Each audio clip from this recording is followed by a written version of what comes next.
Now, one of the things that I used to do that I don't do anymore is watch ESPN. Now, the two biggest reasons why I don't watch ESPN anymore is because I've graduated from being a casual fan. Personally, I like a little bit more depth in my analysts, and when it comes to ESPN, that's not what they do. It's just very surface level conversation. If you're healthy, go ahead and give it a shot. You're down there anyway. You don't know what could happen.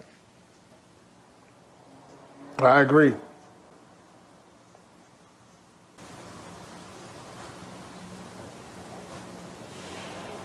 And the second reason why I don't watch anymore is because even when it comes to that surface level, very shallow depth of conversation that is being had on First Take or any other show on ESPN, it just feels like everyone is like yelling on top of each other and trying to say the most craziest thing. And if I could package Kuzma with a multitude of players and even a pick, and I can get myself Devin Booker. And if you're not doing that, you're literally just reading off of a stat sheet, and it's like, I can literally just go on NBA.com and do the same thing you're doing. And when it comes to Kendrick Perkins, he is like a constant reminder to never in my life watch ESPN for as long as I live. Listen. They are a defensive. They're defensive. They're crazy defensively. And constructed that team, and it's smart. But if they take out that centerpiece, that defense. Go ahead. No, but that's not true, Dominique. Here's the thing, Max. The top what 10. you mean? If you Max, say no, is he ahead of Paul George? Who's he ahead of? Max, if you pull. And because of this, his takes are so bad that I decided to react to him. That's my intro. The best player in the Eastern Conference, Giannis Antetokounmpo. Hey, T-Mac, look, I guess we go disagree all show. That's fine with me, because I feel sorry for your loss if you go on with the Milwaukee Bucks. The problem I have with the Milwaukee Bucks is that they don't have a certified Robin. And in order to win the championship, you need a Batman and a Robin. He disappears in the playoffs. I'll say this about Chris Middleton. I ain't gonna hold you. Chris Middleton, he do be kind of sus. I ain't gonna, like, he be up and down, so that's a fact. But to sit there and to say, like, the Bucks are a bad team or you don't believe that they're going to make it far because they don't have a Robin when the unit collectively is like a really, really strong team, that to me doesn't make any sense. What makes it even worse is that Perkins is one of those people who's very selective to when they want to make an argument. Because when it comes to the Bucks making it out of the East or making it deep in the playoffs, all of a sudden the team is just trash. Like, oh, no, it ain't good enough. But then if you want to make the argument for, like, who's going to win MVP, all of a sudden the Bucks have now the deepest team, and that's why LeBron is supposed to win it. You take Giannis off the Milwaukee Bucks, they're making the playoffs. They have a good team. Middleton. Where'd you rank him in the league? Not even top. So I'm just saying. The Bucks still would be in the playoffs. They would be like the number 4 seed in the East, though, Jay Will. They have the deepest roster. They have the best team in the league. He hasn't been clutch. Also, his numbers are inflated by the fact that he's an extremely high usage player and on a Dan Toney team in an era where that guy is going to score a lot of points and get a lot of rebounds and assists. Now, Max, it's not to diminish him, it's to contextualize. Stop saying it. Is this man crying right now? What am I watching? Are you crying, Perk? You could say whatever you want about Harden's history. I don't doubt his regular. I know he's not about to bust out in tears. Max Kellerman, listen, since James Harden stepped foot in H-Town, he's been in the MVP conversation. Wrong. You know what that tells me? That if he wasn't under Russell Westbrook and Kevin Durant in Oklahoma City, we would have been talking about James Harden as a Rookie of the Year if he would have had his own team. No, Perk. Jesus, I swear, like, they just say things on this show, and they know it's not right. When James Harden was a rookie, Tyreke Evans won Rookie of the Year. Evans was averaging like 25-5 or 25-6, numbers that it took Harden years to get close to. Granted, he wasn't on his own team. But even in Houston, his first year in Houston, Harden only averaged like 5 or 6 more points than what Tyreke Evans did in his rookie season. So just to assume that, oh, by default, James Harden would have been doing that same thing. No, like, you don't know that. There's no proof of that whatsoever. And again, you're wrong, because in his first year in Houston, he was not in the MVP race. And there was a year where James Harden didn't even make an All-NBA team, if I'm not mistaken, because they were right at 500. I think they won 41 games.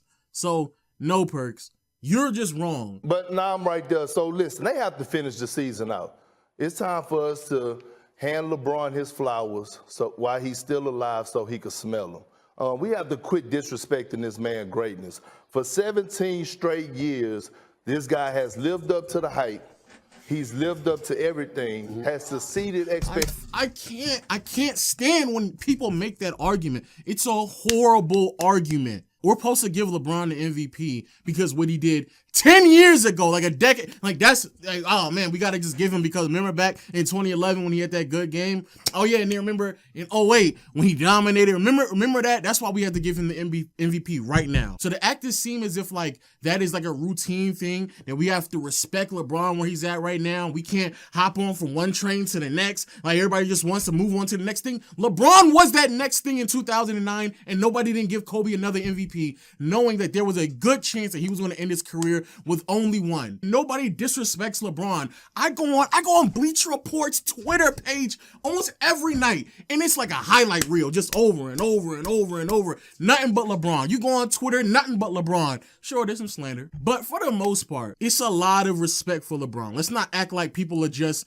openly disrespecting someone as great as LeBron. Everybody identifies LeBron as one of the greatest players of all time. This idea that I have to just gargle him like you gargle him, all of a sudden, if I don't do that, that means that, yo, you disrespecting him. No, I just don't like to gargle grown-ass men. What do you want us to do? Just pedal the runways with roses and all of that stuff? Yes. Excuse me. Why not? Where you at, right? Like, you like right, you right here? Like, that's where you at right now? Like, are you here? Like how much? How long is it? Like how deep is it in your throat right now? Let me know. Like how much is it in your throat? Cause you're gargling right now, bro. Like stop gargling. And the crazy part about it is LeBron actually has a legitimate argument to be in this conversation. But when you just sit there and just say like, oh man, he's getting old, guys, we gotta give it to him. Like that's not an argument. You're just talking right now. James was in the lab, and it's going to be dangerous. You're talking about a guy who's one of the most prolific scorers to ever touch the basketball, and he then lost weight, and he's dedicated. It's going to be dangerous, and it puts the Rockets up there as a heavy favorite to win the title if the season resumes. Did you say him losing 20 pounds is going to propel them to the favorites to win a championship? Yes, it is. I'm happy somebody said that. That's why I like RJ. RJ, he be keeping it real because there's absolutely no way that because Harden lost weight, then that means that they're heavy favorites to make it out of the, like what? No. Stop it. Greek Freak, there's still Bron, there's still AD. So I appreciate him losing this. I do definitely believe that this will help their chances in the way they're trying to play. But all of a sudden, like that doesn't just vault them to favorites. That's my problem. I'm not saying, RJ, I'm not saying that they are the ultimate favorite, but let's not act like they wasn't a title tender. Oh, I get it. You have your favorites, then your heavy favorites. Then you got like the ultimate favorites. Like they not ultimate favorites, but they like heavy. Then you got your supreme favorites. Then you got your like, I really think they favorites. Then you got your fave, like your bestie fave. Then you had like, what are you talking about, bro? Favorites are favorites. Like why are we separating favorites from one favorite to the next? To me, that this makes them, second round, possibly conference. Oh my God. What RJ said isn't crazy. Second round, like, I think people don't understand how the playoff bracket works, right? Like the only way you can make it out of the second round in the West is if you beat either A, the Lakers, or B, the Clips. So like, how is that crazy? That's the only way you're going to make it out of the second round. And if the Lakers are your ultimate favorite, and then the Clippers are the supreme favorite, but the Rockets, they just heavy favorites. then that means you don't think they're going to get out the second round. It's literally what that means. No, this is who he is. He's not a superstar and he's not a star. He was the number 2 pick with high expectations from his father and everybody else. And to me, he's a bust because this is not number. A bust? Yes, this is not number 2 production right here. 3 weeks later. One thing about me is I'm not scared to admit when I am wrong, and my apologies to Lonzo Ball because I made it my duty to watch this Jazz at Pelicans game tonight. I've been watching him very closely. He is a special talent for damn sure, and he is balling. All right, retweet or delete. I'm retweeting. The first video dropped on December 19th. The second video dropped in January 9th. It was literally 3 weeks, just 3. 3 weeks. You can't go from a bust to a special talent in 3 weeks, Perks. Because if that's the case, you didn't believe it to begin with. You're just talking. You're literally just trying to outdo yourself. It's like Perk is like in a competition with himself. Like, what did I say last week? I know how to top that. I got it. I know what I got to say to even go crazier because it just doesn't. It doesn't make any sense. He's in constant competition with himself with these hot takes. Below, Lonzo probably balled out. Like, you don't even really know, bro. It's Lonzo. You always hating. Wrong, just completely wrong. Within that 3-week stretch, Lonzo only played 10 games, and he averaged like 16 points, 6 rebounds, 6 assists. Shot way better from behind the arc. But nothing so crazy that would pivot from bust to special talent. So yeah, man, there you have it. Kendrick Perkins, literally one of the worst analysts of all time. And it's crazy because he is an ex-NBA player, yet for whatever reason, he says ridiculous stuff like this. So if you enjoyed the video, please let me know what you think in the comment section below. If you want me to make another video like this, of course, I can react to Ryan Hollins. But as always, hit the subscribe button, notification bell so you can join Know the gang. And I'll catch you all next time. Peace. I'm actually a Division I head men's coach. And if Bronny was on my team, I don't know he would start. I don't know if he would be my starting point guard. No one's holding against him the fact that he had a heart attack a year ago. Is it amazing that he's come back from it and now he's able to play in the NBA? Yes, of course. But there's been other players suffering cardiac arrest. They're all on the do not draft list. Nobody wants that, let alone give him a 4-year guaranteed contract. Like, what? What we've seen from LeBron on his Twitter handle, on his reactions, on his beliefs is he thinks Bronny's an NBA player. Now, take his own words for it. We think he can do it all. Here's the thing, JJ. I've watched Bronny play. And if he, in fact, can do it all, no one's ever actually seen it. Doug Gottlieb goes off on J.J. Redick, Bronny James, and the Los Angeles Lakers. I want you to hear exactly what he had to say, and then I'll come back with my comments. So in and of itself, you say, hey, the Lakers acquire Bronny James. I don't hate it. I don't think he's close to being ready. I think the smarter play would have been for him to play for Duquesne, where one of LeBron's high school teammates and best friends has just become a Division I head coach. He needs to play.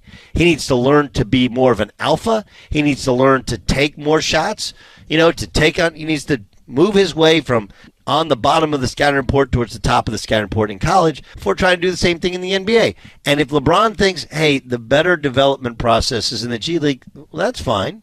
You could make that argument. I actually don't agree with it. I think you need to be a star at your level. And here's the problem. I actually watched Bronny play in high school. I've actually never bought into any of the BS you'll see on recruiting rankings or whatever. And I've been called a hater because I've always been honest and said, I'm actually a Division I head men's coach. And if Bronny was on my team, I don't know he would start. I don't know if he would be my starting point guard. The answer is probably not. He would probably have a shot. But I have a wing who's a better player than him. I have a shooter who's a better shooter than him. I have a couple other guys. I have a freshman point guard who has played against him, and I think he's a far better all-around offensive player. I don't think he's as good a defensive player, but I don't think the drop-off's that great. Just telling you, I'm a Horizon League coach. I've had my team for 3 weeks. I would guess Bronny James would fight for a starting spot on my team. If you want to take that as you're a hater, you can. I'm just telling you the reality to it. I saw him play in high school. He was not a top 10 player in his high school league. Best league in the country, high school league. Okay, so they decided to put, in and of itself, Bronny with the Lakers organization, that doesn't bother me. LeBron leveraging his free agency with it, it's the reality of it. If you have leverage, you can use it. But when you factor in first-time NBA coach who hasn't coached before, and who knows better about that than me, when you factor in that most people believe, whether the Lakers want to make you believe it or JJ does or LeBron does, like, you're not hiring JJ Redick to be a head coach unless LeBron James champions it and blesses it. We're not all idiots. You didn't draft his son unless LeBron wanted to happen. So you didn't hire a head coach because LeBron didn't like how Darvin Ham coached. He liked Darvin the guy, fine. Darvin was not a prep guy, late to his own meetings, not an X and O guy. Just hey, let's go out and play hard and then go play harder, which is fine. Just doesn't work for LeBron. Like, LeBron is an over prep guy. He wants to know everything every other team does, and he wants to have a plan for how to attack it and then a secondary plan. You know, people didn't like Frank. He liked Frank. Why? Because Frank's grew up in the video room. He's kind of a nerd, over prep guy. That fits there. But you hire a first-time head coach who's never coached before. Your team now is brushing up on the second apron, or actually over the second apron, which really limits what you can do, because you signed Bronny James to a 4-year guaranteed contract, which hasn't been done before. Not the 55th pick. And LeBron, who said he was going to take some sort of discount if you signed the right guys. Yeah, he didn't take any sort of discount. He took the max.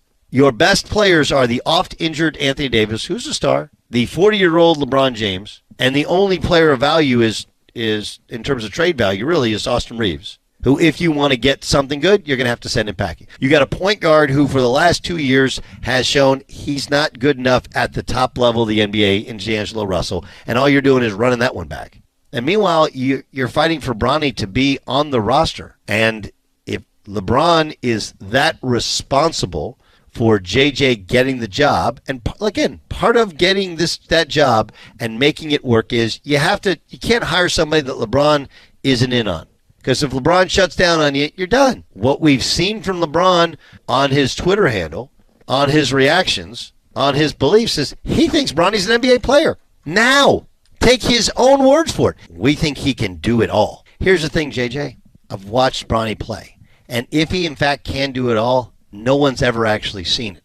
No one's actually ever seen it. There have been instances. Yes, he can jump. That's actually not overall athleticism. Laterally, he's just okay. He's smallish. He's not a point guard.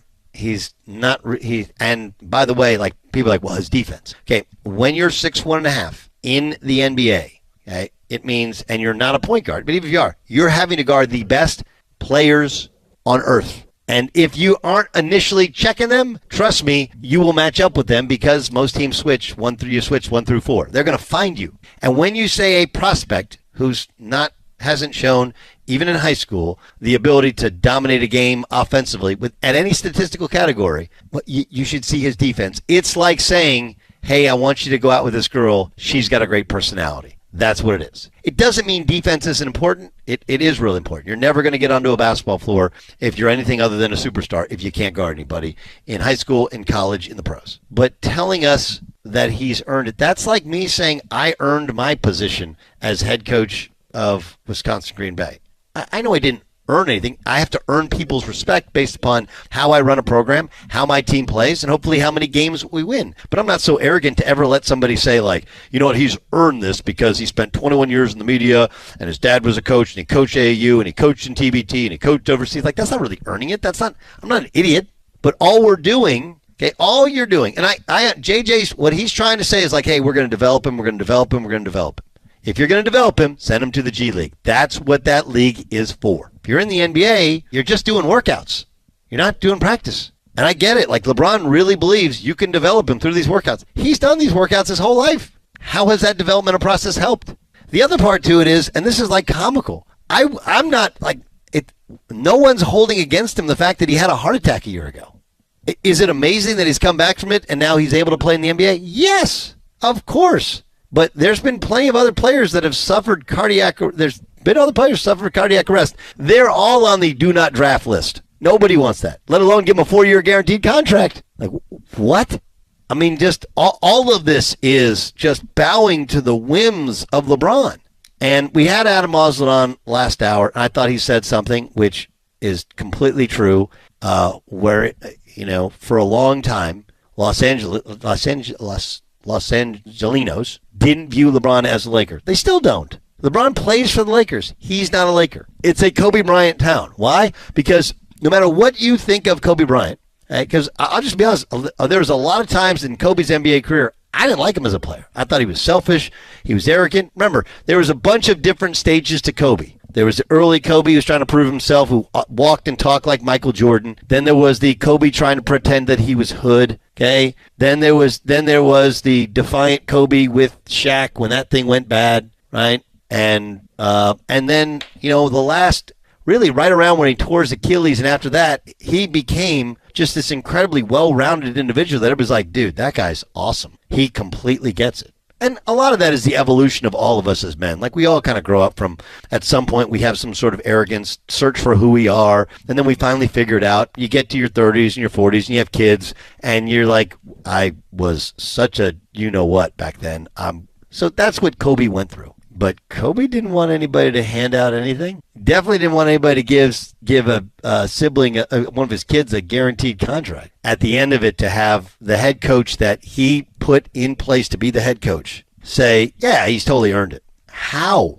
Well, it's hard work. Come on, man. What are we doing here? So the other 150 draft prospects that have accomplished actually more on a basketball floor, who check a lot more of the boxes, who are more ready to play and would take less money and wouldn't need a 4-year guaranteed contract, they haven't worked hard? Come on, man. Like, what are we talking about? Doug isn't convinced with this Lakers team, the whole Bronny James situation, JJ Redick hiring. The Lakers seem to be all over the place. They don't seem like they're operating as a franchise to its maximum. We've seen the Lakers back in the day, the golden era, the 80s, and then the Shaq and Kobe Lakers in the late 90s, early 2000s. But this version of the Lakers, they're looking terrible out there. Perception-wise, you got free agents that don't want to go to the Lakers, don't want to live that Los Angeles lifestyle because they may not want to deal with the whole media circus that's going on. And you got LeBron James and Clutch Sports running the team. Then you got Bronny James, no disrespect to him, but a lot of people are saying he shouldn't really be in the NBA right now. But your father's LeBron James and moves are going to be made on your behalf. So the Lakers don't seem like that franchise from back in the day, that historical franchise. They're trying to keep up in social media. They're trying to cater to LeBron James, and looks like Doug Gottlieb is calling all of that out. He talked about JJ Redick saying that Bronny James earned this. He earned his way to this team. Just certain comments make the Lakers look comical. Not saying that Bronny James didn't work hard. He didn't put in work. But again, when your father's LeBron James and then you're represented by Rich Paul and Clutch Sports, yeah, you can work hard. But again, if you got that alley-oop from Pops, things are going to work in your favor. Not saying it's wrong for him to be in the league just because of his pops, but still, just the way that they're putting stuff out there, it's making Bronny James a target. It's making the media question everything. People have been nice to Bronny over the years through his development. They haven't really talked about him on ESPN, these major platforms. But the truth is going to have to be told this upcoming season and moving forward for however long he's going to be in the NBA. Doug has been ahead of it. He's been standing on business. He's been critiquing Bronny's game for years now. And now that he's on the main stage in the media capital of LA, it's going to be tough for Bronny. Not sure how he's going to be able to deal with the pressure. So we're going to see what happens with Bronny James as far as his rookie season and moving forward in the NBA. And as far as his development, again, Doug is saying if you want to develop Bronny James, you got to throw him in the G League. There's no way he's going to develop just doing workouts with the team. Teams aren't really practicing like how they used to back in the days. So you're not going to be able to develop a few hours every few days just practicing with the Lakers, doing normal shoot-arounds and just watching game film. You're going to have to be in that G League, play against talent that wants to be in the NBA and some NBA caliber talent that's trying to find their way back in the league. That's the only way Bronny James is going to get better, but it looks like LeBron wants him on the roster doing the workouts, and Doug is saying he doesn't believe he's going to get better just doing workouts. He's been doing workouts his whole life, and look how far it's got him. So the development has to come from playing competition that's close, similar to you, or that may be ahead of you in the G League. That's his best opportunity to get better. So as far as the Lakers and how they develop their players, they're not really known for developing. They're known for making those huge splash trades like a Shaquille O'Neal, like a LeBron James, like getting acquisitions, signing and trading for players. They're not known for building up rookies and getting them to the next level. Maybe in recent memory, you got Austin Reeves, just because he's currently on the team, got rewarded with a 4-year contract. But outside of Austin Reeves and maybe a few other players, the Lakers aren't known for developing. They want to make trades, they want to stay ahead of the curve, and they want to make those huge splashes in free agency. LeBron James, he took the max, even though he said that he was going to try to take a little less if they were able to sign another player. They weren't able to do that. They missed out on Klay Thompson. Wasn't able to get Buddy Hield. DeMar DeRozan looks like he may either go to the Spurs or the Miami Heat. There's some rumors that he may sign with the team. But again, LeBron James took that money. The Lakers are running out of money to sign players. So it's going to be tough. So not only do you have to deal with the whole media circus around Bronny James, is he going to play? When is he going to suit up and be on the court with LeBron James? And what's going to happen with this roster? Are they going to make trades? So it's just going to be a huge media circus from now all the way to when the season starts and during the season. So again, man, a lot of people may not like Doug, but he's been calling it like he sees it. He's been making some decent points just with this whole Lakers and Bronny situation. Then you got the JJ Redick situation in the mix. It's not looking good for the Lakers right now. The roster hasn't improved. They got a rookie coach that had a podcast with LeBron James, and now you got the son of LeBron James, Bronny James, in the mix, and him being on the team with the whole nepotism thing. So best of luck with the Lakers. I think it's going to be a tough season for them. They may end up right back in that play-in, fight for that 7th or 8th seed, go against the Mavs, OKC Thunder, the Timberwolves, or the Nuggets, and they can be out the first round if they don't improve this roster. Like, subscribe, comment. What do you think about Doug comments on the Lakers, Bronny James, and JJ Redick? I want to know your thoughts about this. Like, subscribe, comment.